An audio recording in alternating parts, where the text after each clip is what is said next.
Alright guys, so we're going to do adductor stretch. So you have 4 adductors, so it's inside of your leg. So what adduction is going from outside inward, so those muscles that help you do that. This is going to be one of the stretches. Another stretch, which I already have a video of, is lateral split squats, which gets your adductor. So the one we're going to do right now is a little bit tricky. You have to make sure you're doing it correctly. Now you could use a robe or perhaps a towel, whichever one works best, and then wrap your foot. Now I have a robe, so it makes it a little bit easier. What you want to make sure you're doing is the bottom leg, keep it completely straight. As you're doing the stretch, don't let the leg pop up, because then you're going to reduce the amount of stretching you're getting on this leg and you're not focusing on engaging the other. So what you're going to do is you're going to lift this leg up as high as you can, keeping the knee locked. Okay, heads down, and then you're gonna, once you can't come up anymore, then you're gonna drop it. Now as you're doing this, make sure your toe is pointed up or flexed, right? And don't let the foot rotate inward.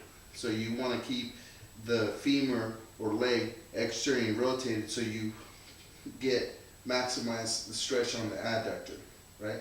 Or adductors. Now, as you're dropping your leg, another thing you don't want to do is let your torso or your hips rotate, because that's going to take away the stretch. So if you feel that you're not getting that much of a stretch, and you feel that you are pretty tight elsewhere, like in your hamstrings, your quads, most likely you are tight there too. It's just a matter of doing it correctly. So make sure that leg is completely straight. You got drop the leg however low you can, keeping the form correct, and you could either hold it for anywhere from 15-30 seconds, a couple times on each side, or you could do 1 to 3 second holds for a couple reps, like 6 to 10 reps on each side, right?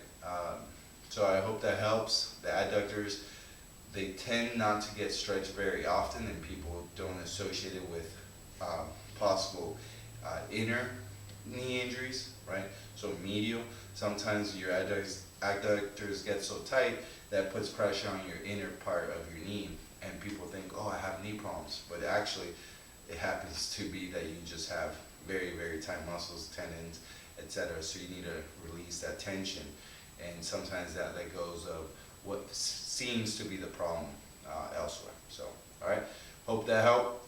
And if you guys have any questions or comment, find us on social media at Easy Fitness Life, or you could comment or email me directly at easyfitnesslife@gmail.com. All right, guys, take care.